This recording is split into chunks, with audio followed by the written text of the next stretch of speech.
Après la libre opinion, CMS Sport prend les commandes pour ces nouveaux numéros sur les antennes de votre chaîne, la chaîne du professionnalisme SML 13 Télévision. Mesdames, Messieurs, bonsoir et bienvenue dans cette émission. Au sommaire, la qualification des Léopards basketball de la République démocratique du Congo au troisième tour des éliminatoires de la Coupe du Monde Philippines, Indonésie et Japon 2023. Au sommaire de cette émission, après cette belle performance réalisée par les Fauves congolais à la première et deuxième fenêtre, peut-on s'attendre à des belles choses dans ces troisième tours? On fait le point dans cette émission. Autour de cette table, je suis tenu compagnie par l'un des artisans de cette qualification, l'international congolais Rodrigue Ebondou, que j'ai dit bonsoir. Bonsoir. Tu vas bien? Tout va bien. Ah, bienvenue sur notre plateau, Rodrigue. Merci. Ok, autour de lui, ce sont les experts de la balle orange que vous connaissez très bien. Tout d'abord, les coordonnateurs de Youth Basketball d'IRC, Prince Bacha, que je salue. Bonjour Daniel, bonjour aussi à tous les téléspectateurs et téléspectatrices qui nous suivent en ce moment. C'est un réel plaisir pour moi d'être encore invité sur ces plateaux et je pense que ceux qui nous suivent ne seront pas déçus. Voilà, ceux qui nous suivent ne seront pas déçus. Bien sûr, autour des princes, l'inévitable Junior Espera Mukendi, lui qui fait son grand retour sur ces plateaux des CMS Sport. Junior, je vous salue. Merci, salut à vous Daniel, salut à mes deux co-débatteurs du jour, j'ai Rodrigue, Prince, il faudrait préciser les choses, il est coordonnateur de basketball d'IRC, mais son secrétaire est là. Mais il faudrait aussi signaler une chose, que Rodrigue Ebondou n'est pas ton co-débatteur. Ça il faudrait le dire. Bon, on va. Ah oui, Les débats c'est après dans le couloir, d'abord. Ça ne va pas marcher.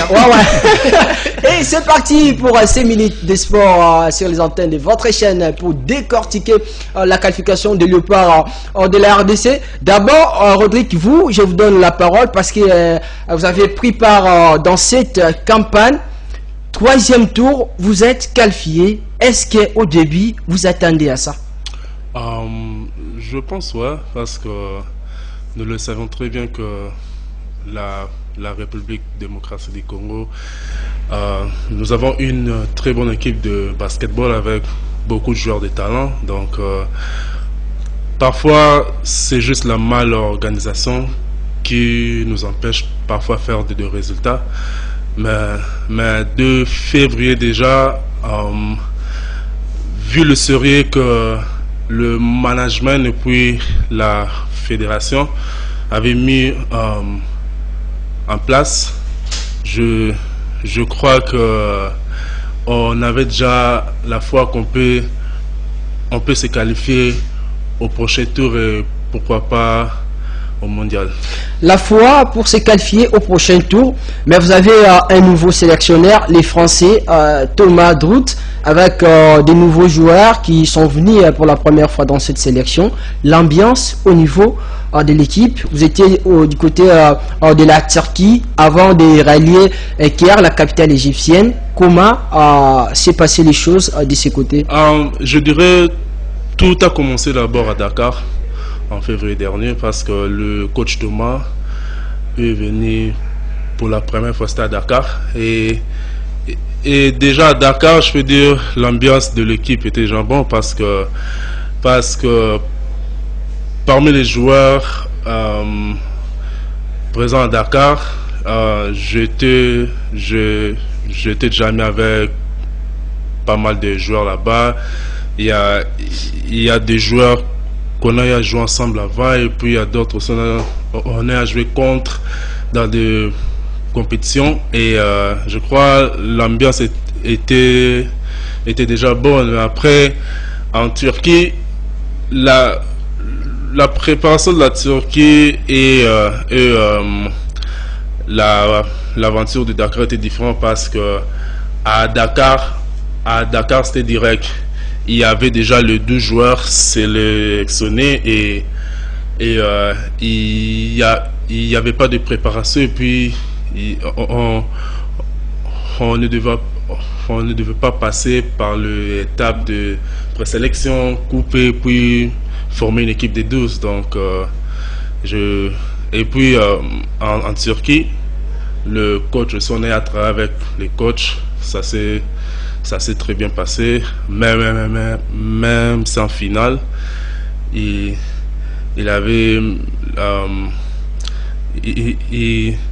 il devait faire un choix difficile de couper certains joueurs et puis de garder les deux pour aller jouer en Égypte. Voilà, un choix difficile. Rodrigue, je vais revenir à vous. Le temps pour moi de passer la parole à ces deux messieurs. Je vais commencer par qui? Bon, monsieur le secrétaire de Youth, le monsieur qui aime beaucoup le pouvoir. Junior Espérant Mukendi ne l'ont pas qualifié au 3e tour. Pour vous, c'est une surprise?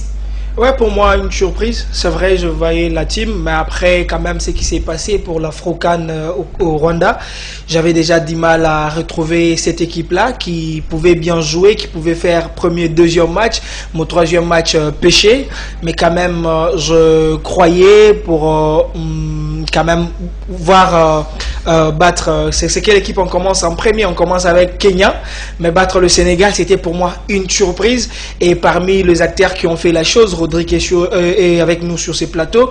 C'est, je crois, 3 ou 2 points ou 2 tirs à 3 points qui nous ont remis dans le jeu vite, et on a commencé maintenant à croire à cette équipe. C'est vrai, une jeunesse qui arrive au sein de cette équipe, les joueurs qui n'ont peut-être jamais joué ensemble, qui viennent se retrouver au sein de l'équipe. Je sais que ça a toujours fait mal, mais Rodrigue ne peut pas le dire sur ces plateaux. Déjà, quand on vous prend une majorité des joueurs qui vous ont accompagné depuis un temps dans la campagne en ce qui concerne le Léopard, pour vous amener les nouveaux joueurs, vous n'êtes pas en symbiose, vous ne vous connaissez peut-être pas de près, mais vous devrez vous connaître parce que vous allez faire pour la nation. Je crois quand même que le 2 tours jusque-là nous suffit, nous suffit. 50% de chance pour le Léopard, et au 3e tour on va voir ceux qui seront capables de faire la chose. Ils passeront pour le 4e tour. Voilà. Oui, Prospect, très sincèrement, c'est pas parce que Rodrigue est là. Vous, comment vous avez trouvé, par exemple, les performances individuelles de chaque joueur qui ont pris part dans cette campagne? Par exemple, Rodrigue Ebondo, qui est avec nous sur ce plateau. Ben si, j'essaie de parler des performances individuelles de chaque joueur.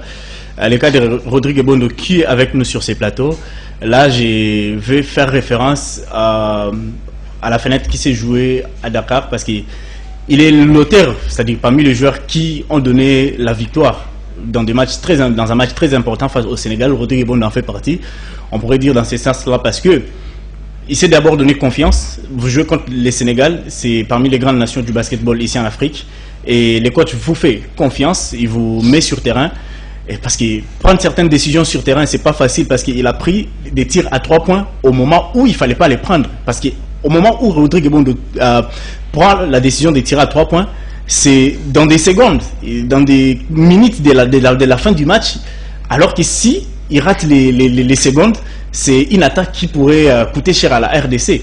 Mais avec la confiance que Rodrigue Ebondo il avait, c'est maintenant les Sénégalais qui ont souffert de ces tirs à 3 points que Rodrigue Ebondo a marqué. Je pense, individuellement, il était dans le bon. Et dans le groupe, l'ensemble de l'effectif, les 5 qui étaient alignés sur le terrain ce jour-là, je prends le cas de Malela Moutouale, le cas de Shekina Mounanga et tant d'autres joueurs. Sako. Jordan Sako, c'est Henri Pon aussi. C'était un effectif quand même qui s'était déjà donné confiance, parce qu'on peut se rappeler, il y a une chose, et qui avant que le Léopard n'arrive au niveau de Dakar, il y a eu d'abord des problèmes avec la présélection.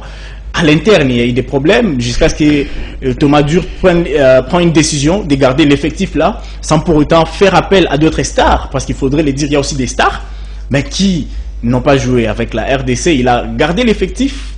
Je peux dire certains joueurs tels que Jack Guerrero, qui a fait trop de polémiques sa sélection lors de cette fenêtre à Dakar. Il y a le cas de Jonathan Banza. Les gens ont trop parlé. Pourquoi il devrait aller avec Jonathan Banza? Pourquoi on n'a pas pris Maxi? Ça a fait trop de polémiques.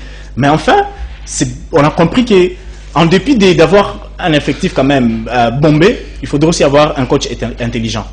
Thomas Druct a fait avec les joueurs qu'il avait, et il a su obtenir quand même la fenêtre que nous avions jouée en Égypte. Et voilà, si je me tiens aussi à parler de cette fenêtre, ça sera aussi une autre émission. Mais individuellement, quand même, d'autres joueurs, ils se sont distingués à leur manière. On va passer de la théorie à la pratique pour essayer de vous faire voir ce qui a été les performances de ces joueurs, Rodrigue Ebondo, du côté de Dakar, dans ces images, dans cet extrait. Suivez.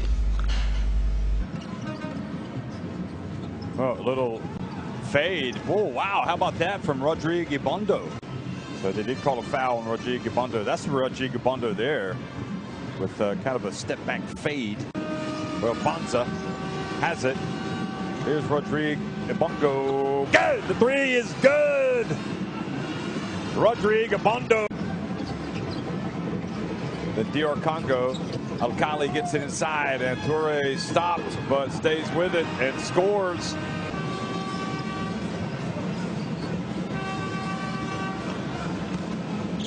Now backing up, and what a finish from Jonathan Kasibabu. Here's another look at Kasibabu's basket.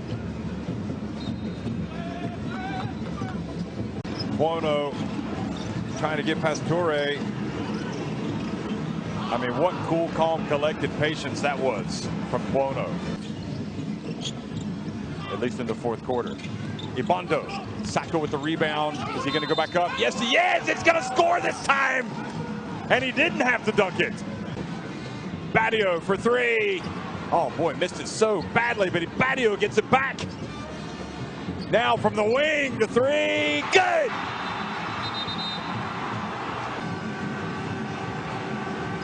Well, they're going to have to take a desperate shot, and they do get it off just in the nick of time. Oh, I don't believe it. Ebondo. Voilà, Rodrigue Ebondo, ça c'était le match entre le Léopard de la République démocratique du Congo et le Lion de la Teranga du Sénégal. Un commentaire par rapport à ces images, Rodrigue? Je n'ai pas vraiment trop de commentaires à faire parce que pour moi ça reste un match au basketball. Vous savez, peut-être c'est le match que vous m'avez vu faire de telles performances, mais dans ma carrière, il y a eu aussi deux matchs là où j'ai eu à débloquer de situations difficiles, mais pour moi, ça reste l'un des meilleurs matchs de ma carrière. Ces jours-là, vous étiez monté sur les terrains avec quelle morale pour réaliser cette belle performance?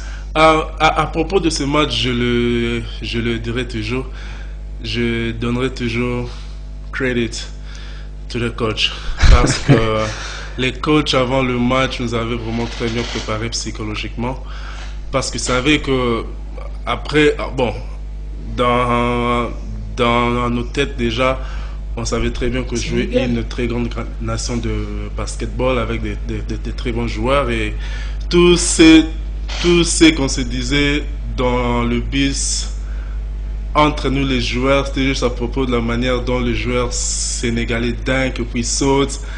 On se disait juste aujourd'hui les gars ne vont pas faire ça parce que nous le savons très bien, le dunk dans un match de basketball is a little bit disrespectful, genre ça ridiculise. Ouais, ce n'est pas vraiment très bien et on se disait vraiment là aujourd'hui on va pas leur donner ces chances-là de venir dunker sur nous comme des enfants. Mais après, il y avait les coachs aussi qui nous a très bien préparés psychologiquement pour le match. Avant le match, on était déjà prêts d'aller jouer et juste prendre du plaisir parce que c'était ça le message des coachs, de ne pas regarder l'enjeu du match, juste aller puis just have fun. Ouais, Junior Mukendi. Ouais, je vous donne la parole, monsieur le secrétaire. Je savais que vous avez envie de parler. Rodrigue Ebondo, Jordan Sacco ou encore Jonathan Kasibabu, de l'avenir. Pour vous, vous pensez que la suite peut être bonne pour le Léopard dans cette campagne? Moi, mon problème, c'est que est-ce qu'on saura garder Jordan, on saura garder Rodrigue, on saura garder Kassibabou et les autres ensemble? C'est ça le problème. Parce qu'il ne faudrait pas se voiler la face. Drout peut partir demain ou après-demain. Et après, c'est lui qui viendra. Est-ce qu'il saura garder l'effectif qu'avait Drout? Parce que quand vous regardez notre équipe nationale, ça commence à changer un tout petit peu. Vous ne voyez plus Maxi régulièrement. Vous ne lui remarquez pas régulièrement. Maintenant, alors que certaines personnes pensent que c'est parmi les meilleurs meneurs de la RDC. Exactement. Maxi, il a fait le nom en République démocratique du Congo. Et pour les gens qui sont ici régulièrement au pays, ils veulent voir Maxi. Parce que pour eux, c'est Maxi le meilleur meneur de la République. Je ne veux pas confirmer ça parce qu'un meneur, c'est par rapport à ses performances. Maxi a ses performances, mais qui ne sont pas plus que peut-être Malela. Et Malela a ses performances qui ne sont pas aussi plus que Maxi. Je le mets sur peut-être un pied d'égalité. Vous avez Malela qui est capable de donner les ballons au bon moment, qui n'est pas tellement assoiffé de panier, mais qui peut faire jouer. Vous avez Maxi qui est aussi un scoreur. C'est bien. Vous donnez, on marque. Et vous marquez vous-même, ça a toujours son avantage, toujours l'équipe. Donc pour vous, Thomas Drout ne s'est pas trompé par rapport à ses choix. Jusque-là, il ne s'est pas trompé parce qu'il a gagné. C'est ça le problème. Quand on gagne, on ne s'est pas trompé. Mais quand on échoue, carrément, vous donnez raison à ceux qui disent il faudrait que Maxi soit là. De même, quand Rodrigue ne sera pas là, un jour, si un entraîneur venait et jugeait que pour lui, il ne veut pas faire avec Rodrigue, vous prenez quelle décision? Vous jouez contre Sénégal et le ballon traîne entre les mains de Rodrigue au lieu de donner au meneur et il prend la décision de tirer pour la première fois. Même si vous marquez la deuxième fois, si c'est un autre entraîneur, il vous dit « Eh bon, donc tu ne le fais pas. Tu donnes à celui qui peut me tirer à 3. » Donc, avec assurance pour ses ailiers.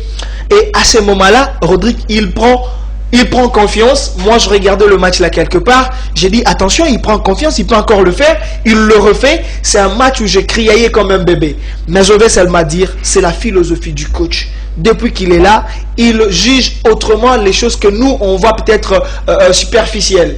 Vous voyez, Maxi vous dit non, moi pas Maxi. S'il n'incarne pas ma façon de faire, je lui mets des côtés. Je fais avec Malela. C'est vrai, un temps on dit c'est parce que c'est l'entraîneur, il était l'entraîneur de Malela en club et il paraîtrait ça serait Malela qui lui est amené en équipe nationale. Ça n'empêche pas les performances. À Banza, il a entraîné aussi à Banza en club. Non, mais il a amené à Banza. L'entraîneur dans Banza, c'est Ravel Ming. Merci. Son entraîneur. Je vais seulement dire, gardons l'effectif, faisons une campagne avec cet effectif. Peut-être un jour, cet effectif va nous surprendre. J'ai parlé avec Jordan qui m'a dit, il n'y a pas ce qui est difficile. Nous pouvons ramener la Coupe du Monde. Junior Mukendi dans la peau d'une autre. Là, c'est maintenant un prophète. Hein. Allez, puisque Junior parlait de la philosophie de cet entraîneur, l'entraîneur français, vous, comment vous la trouvez? L'entraîneur français? Voilà. Bah, il est bon, il est pas mal. Sa philosophie, est-ce que pour vous, ça marche jusque-là? J'ai dit il est bon et il n'est pas aussi mal parce que voilà, on a fait une victoire contre les Sénégal. C'est quelque chose à encourager.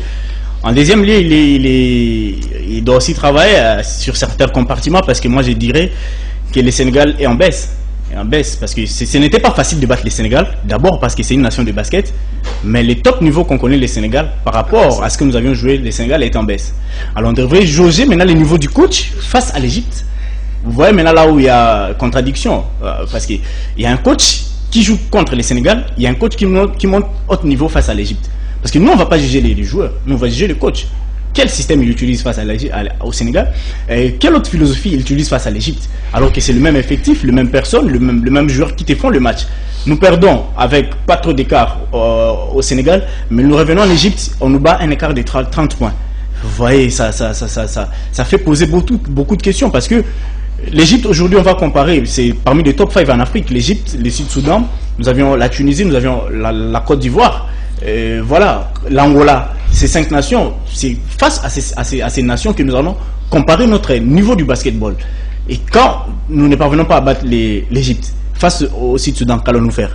Face à l'Angola, face à la Tunisie, qu'allons-nous faire? Donc, c'est dans ces genres des rencontres, parmi ces Big Five, que nous devrions juger Thomas Drout. Mais maintenant, nous apprenons que Thomas Drout est en indisponibilité.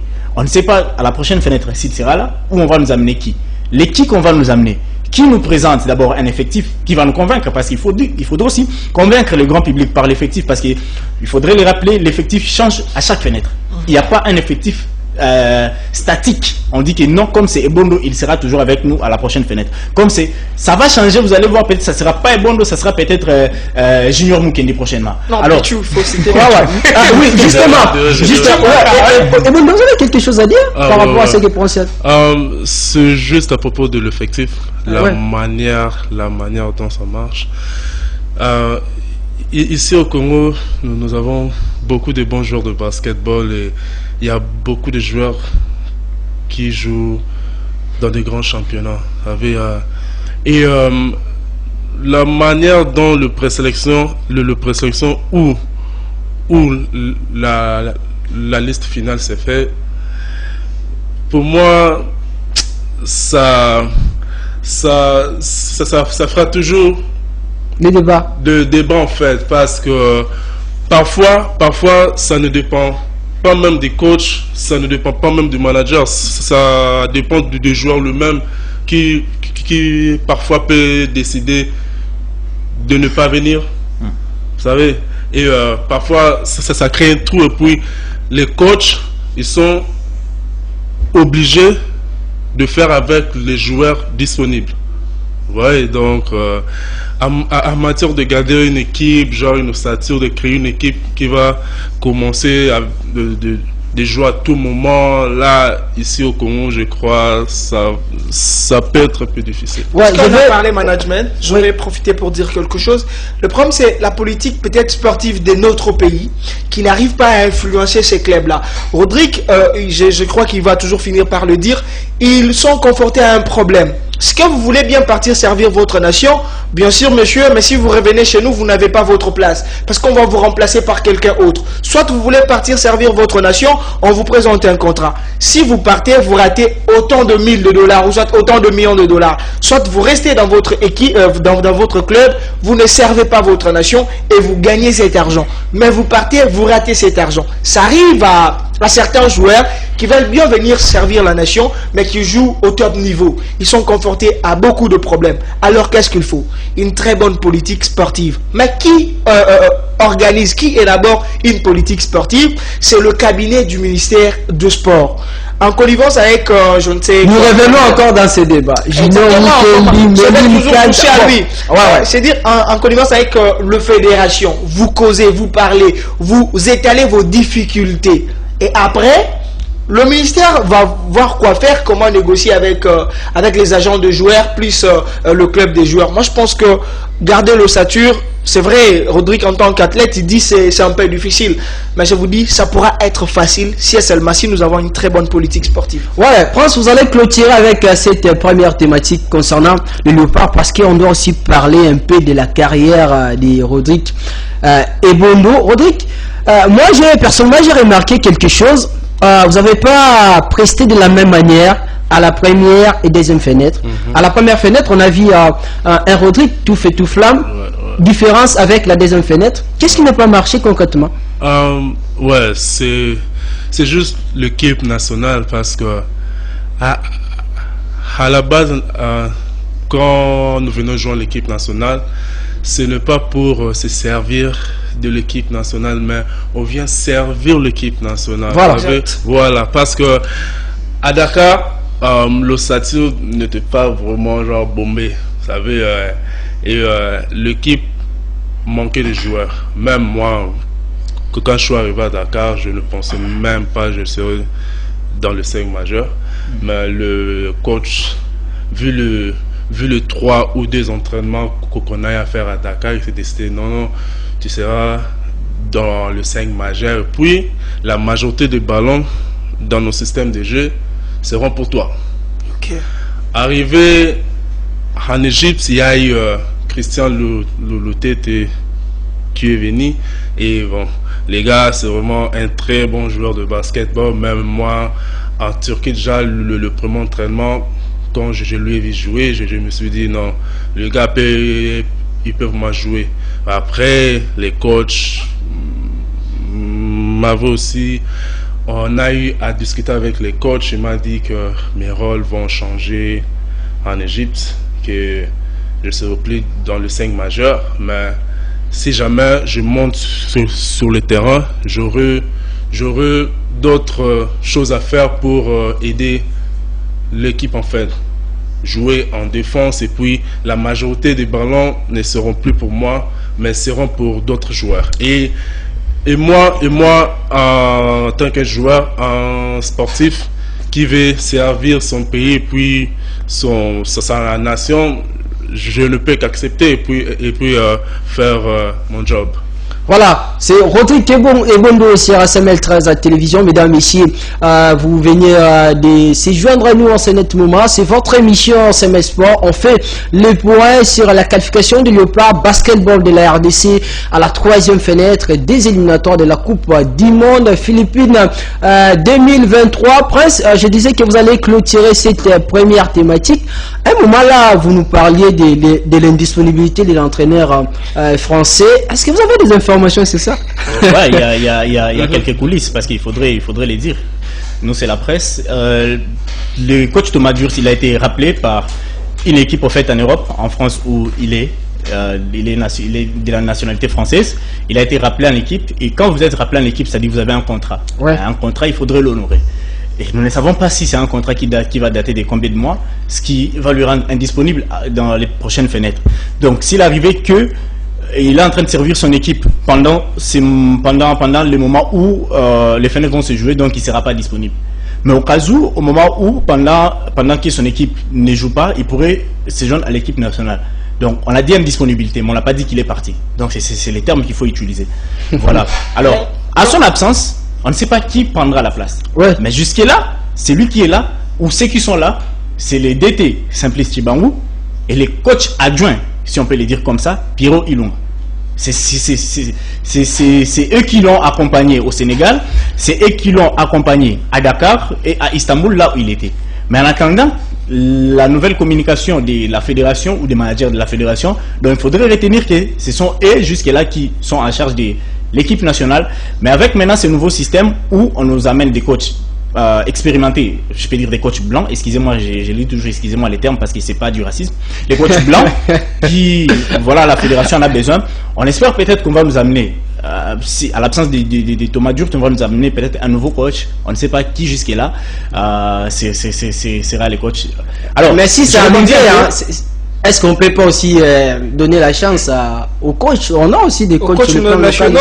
C'est d'office, on remplace Drout par son adjoint. Son adjoint direct, c'était Pierrot Ilunga. Direct, Pierrot, il prend l'équipe pour un temps d'abord. Le coach Pierrot n'a jamais été adjoint des Durs. Non. Si on vous avez c'est moi qui avais quand même la parole. Ok, mais c'est ça la manière où on voit les choses. À la manière où on voit les choses, ouais. On a pris les DT Simplice comme l'adjoint des Durs, des Thomas Durs. Même lorsqu'on regarde la fenêtre de Dakar, c'était Thomas Durs, et puis les DT, et puis le coach Pierrot. Vous avez l'ordre de mission. Moi, je ne sais pas. S'il vous plaît, Junior, laissez pas même parler. C'est pas si on lui laisse, ça sera un problème. Junior, s'il vous plaît, on se calme. On se calme. Prince, vous avez 30 secondes, vous chutez. Parce qu'on doit prendre la deuxième thématique le plus vite que possible. Oui, DT devient l'adjoint. Non, s'il vous plaît. Vous répondez pas, Junior, c'est moi qui pose des questions. Répondez à moi et aux téléspectateurs. Il ne faut pas suivre ces messieurs. Junior, laissez Prince parler, s'il vous plaît. Prince, vous avez la parole. Voilà, j'ai rebondi sur ce que Rodrigue Bond était en train de dire par rapport aux joueurs, parce que si vous avez besoin qu'on puisse parler de ces sujets, moi je suis prêt, on peut continuer à ces sujets, coach Pierrot, DT Simplice, on peut continuer, c'est ça, mais parce qu'on me donne 30 secondes, ces 30 secondes, j'ai déjà consommé, je crois 15, j'ai rebondi par rapport à ce que Rodrigue Bon était en train de dire. Voilà, il y a un certain moment, les coachs lui disent, voilà, tu vas jouer tel rôle, l'autre fois tu vas jouer tel rôle. Il y a une chose qu'il faudrait comprendre, et que on n'a pas de joueurs stars, si on peut le dire, parce qu'en Angola, si on prend l'effectif de l'Angola, on prend les cas de l'air meneur. Il a joué la balle. Il a joué la balle avec l'équipe de Petro. Carlos Moraes. Quand on parle de l'Angola, on voit déjà Moraes. Mais en RDC, il n'y a pas des noms qu'on peut voir. Quand on parle de la RDC, ce qu'on voit Jonathan Kuminga, non. Il n'a même pas joué pour l'équipe nationale. Quand on voit la RDC, on parle de Maxi Chamba, non. Et comme on n'a pas des joueurs phares, des joueurs stars sur qui on peut mettre sur une affiche, c'est dire que les coachs peuvent bouleverser toute la philosophie à un moment. Voilà, à la dernière fenêtre, c'était à la fenêtre à Dakar, c'était Rodrigue qui était marqueur, mais lorsque nous rentrons en Égypte, il devient défenseur. Donc il a bouleversé les choses à sa manière parce qu'il dit non, je vais étudier la philosophie pas selon les joueurs que la fédération me présente, mais selon que je suis en train de voir l'effectif que j'ai. Et comme on n'a pas de joueurs phares, donc le coach peut faire tout ce qu'il veut à tout moment. Donc, voilà. Ouais, Junior, je vais vous donner la parole. Rodrigue, on va tout à l'heure aborder la deuxième thématique, mais avant ça, je peux remarquer quelque chose. Ouais. La première fenêtre, vous perdez contre l'Égypte. La deuxième fenêtre, une fois encore, vous tombez contre l'Égypte. Qu'est-ce qui n'a pas marché? À propos de l'Égypte, like, how we take a little bit personal, genre, je le prends un peu personnel, personnel, parce que je crois l'Égypte, c'est une très bonne équipe de basketball. L'Égypte n'a pas beaucoup d'individualité.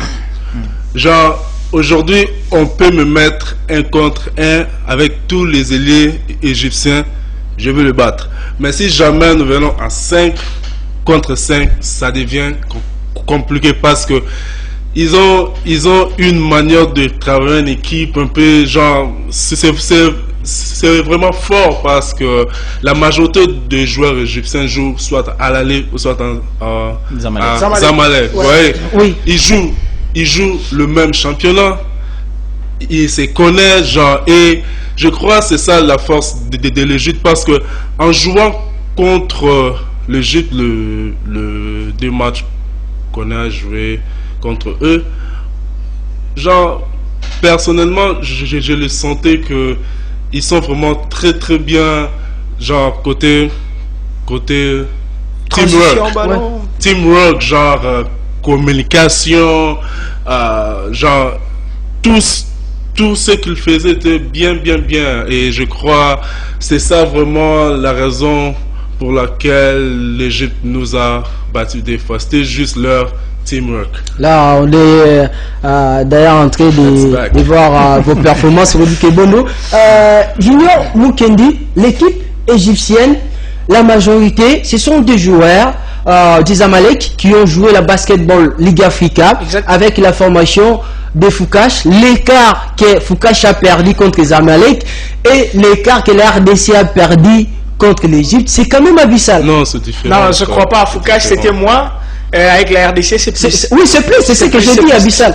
Il y a eu un problème, parce que ce ne sont pas aussi les joueurs de Foucache qui jouent, qui ont joué avec la RDC. C'est une autre défense, et Rodrigue n'était pas avec Foucache, Kassibabou non plus n'était pas avec Foucache, c'est une autre équipe de la RDC. C'est vrai, ce sont les joueurs de la République, mais c'était plus, on a fait plus confiance aux joueurs, on les appelle professionnels. Non, les joueurs qui jouent. Allez, pardon, vous subissez quand même. Pardon, Rodrigue. Junior, vous avez la parole. C'est ce que je venais de dire. Oui. Au basketball, dans tous les sports, si jamais vous jouez contre une équipe, une très bonne équipe, une équipe qui joue à 90% collectif, vous mettez Foucache, vous mettez la RDC, vous mettez Natra, on va nous battre. C'est la même chose. Parce que eux,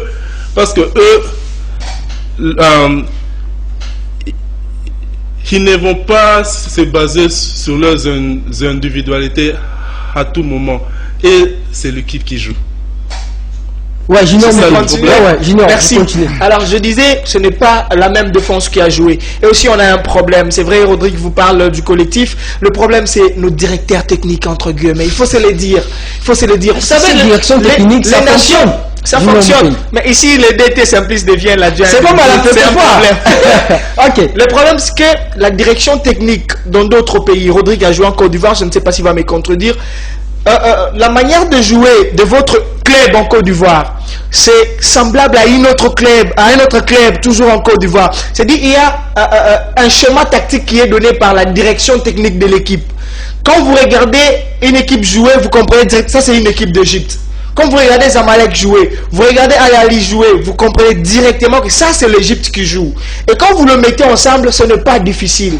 Même s'ils prennent 3 jours de préparation, ce n'est plus difficile. Mais vous prenez Rodrigue qui joue en Côte d'Ivoire, qui est parti au niveau de Tunisie, vous récupérez un joueur qui jouait chez Foucache, c'est un problème pour faire la mayonnaise, ça ne va pas prendre. Peut-être ça va prendre avec le temps. Vous allez régler les choses pendant le match, alors que l'Égypte a tout réglé pendant le moment d'entraînement. Et on a un problème, c'est la rapidité. Ils sont tellement rapides. qu'on n'arrive pas même à courir. Ça, il faut se le dire. Il ne faut pas faire semblant parce que Ebondo est là. Mais quand ça court avec l'Égypte, il n'arrive pas à courir. Hein. Allez, là, ça parle maintenant, le poids, ça parle maintenant, parce que là, ça court. Et on a un problème de transition de balle. Ouais, là, ça ne marche pas. Là, c'est Junior Mukendi. Surtout quand on joue contre l'Égypte, ça ne marche pas. Voilà. Contre Sénégal, c'est bon parce que ce sont des jeunes qui viennent de monter et ils veulent rajeunir l'équipe. Mais nous, quand même, on fait avec Ebondo qui en a déjà fait autant de fois. Avec les jeunes joueurs là, ça souffre. C'est dire qu'aujourd'hui, comme Prince venait de le dire, s'il faut se mesurer, il faut se mesurer avec l'Égypte. Mais au troisième fenêtre, moi je perds parce que la Tunisie nous attend. Voilà, la Tunisie nous attend. C'est avec cette parole de Junior Mukendi qu'on va essayer de marteler sur cette dernière thématique concernant la carrière. Rodrigue, vous avez joué ici en RDC, vous êtes ancien de Corbeau de Mazembe, avant de s'envoler à l'extérieur du pays. La saison passée, vous avez joué du côté de la Tunisie. Par rapport au championnat congolais, comment vous avez trouvé les choses de ces côtés? Il y a vraiment une très grande différence parce que là-bas c'est déjà professionnel. Ici, malheureusement, c'est encore amateur, on le dira toujours. Là-bas, les choses sont prises au sérieux. Le championnat est très bien organisé. Vous jouez vraiment le basket genre job quoi. You play, you get paid. So ouais, c'est là-bas c'est plus mieux qu'ici. La Côte d'Ivoire, malheureusement.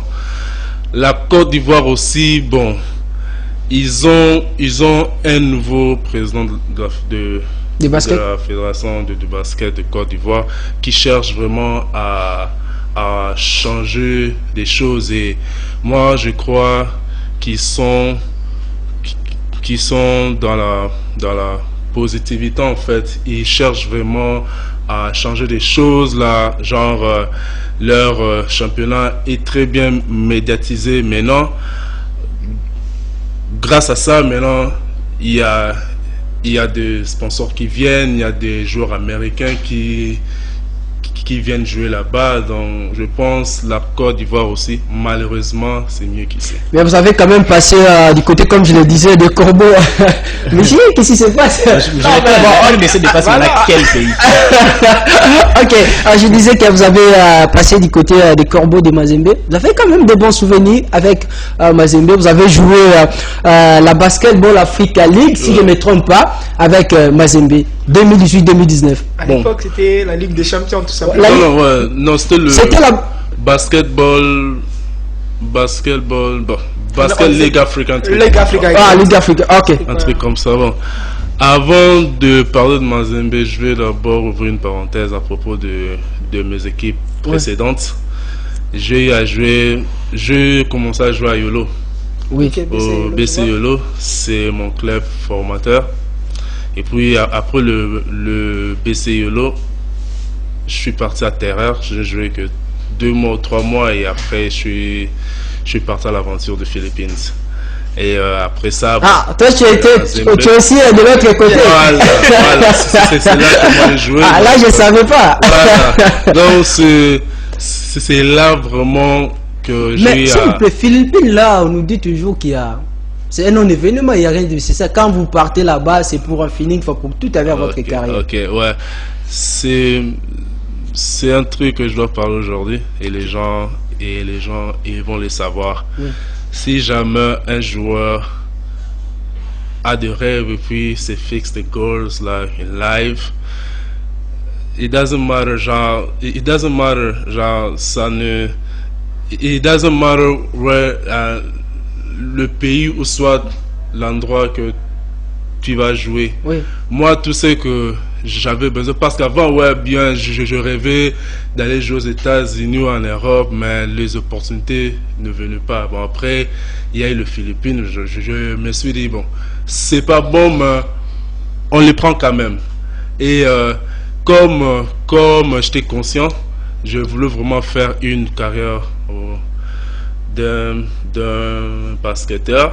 Tout ce que j'avais besoin, c'était d'un terrain, un ballon, et c'est tout.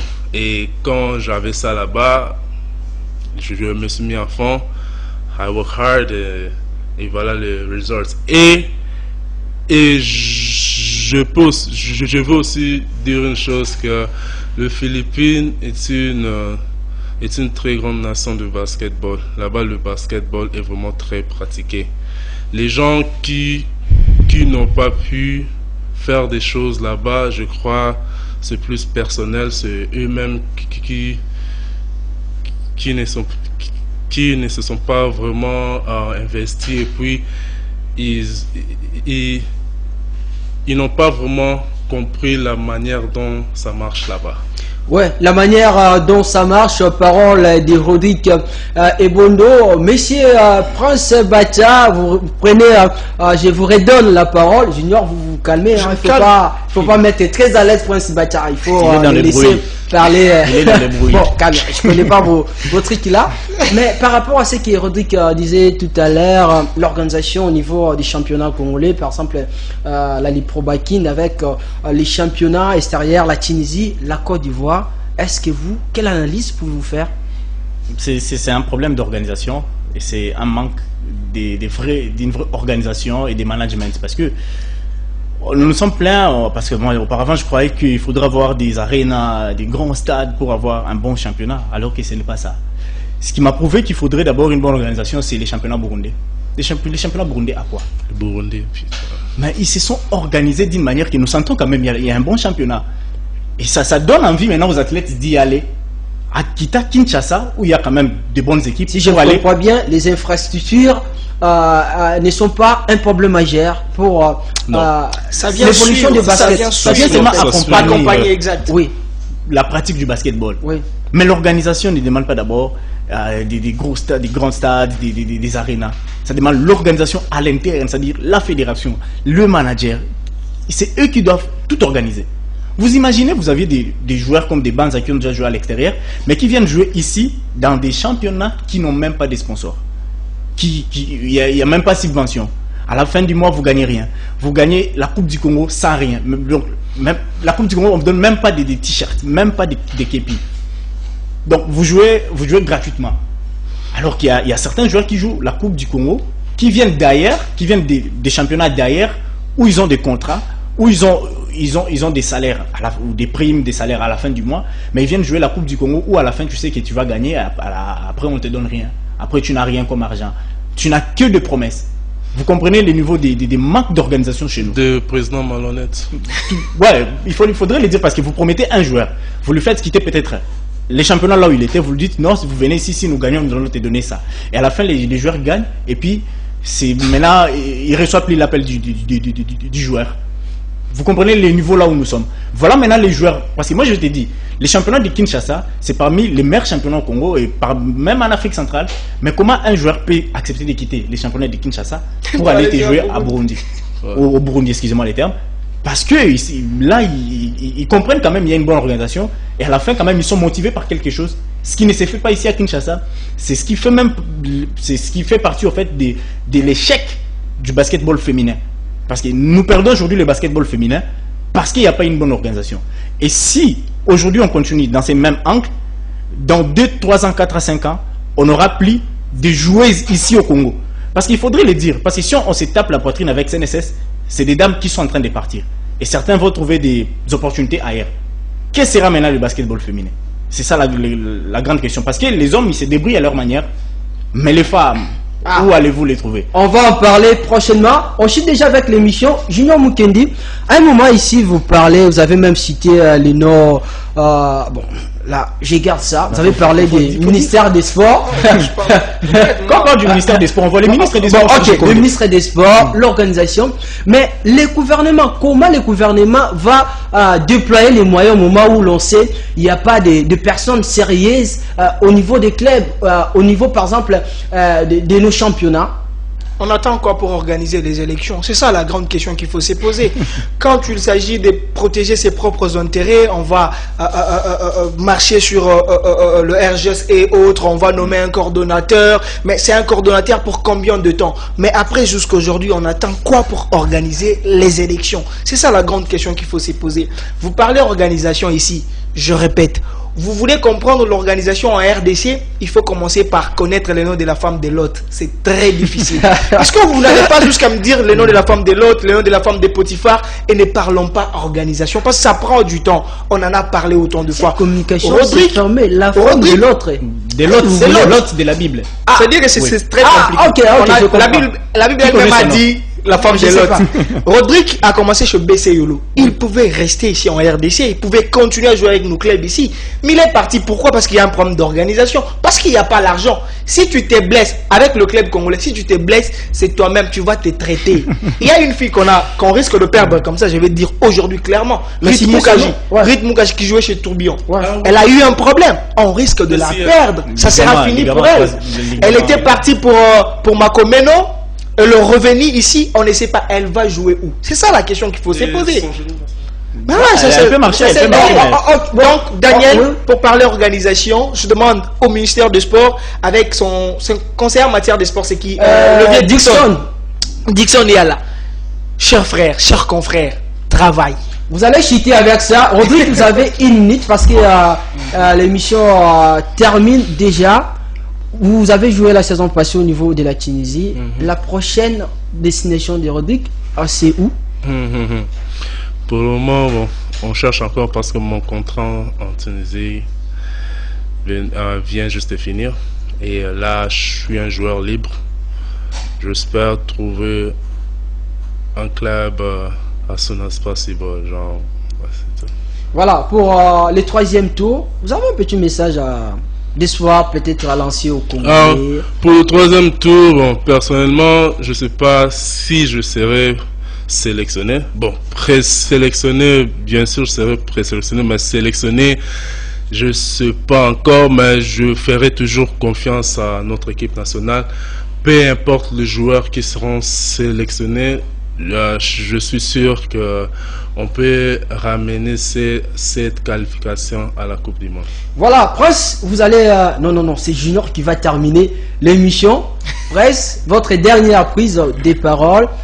Peut-on espérer encore assez Léopard pour le troisième tour? Ouais, c'est possible, ce sont des hommes.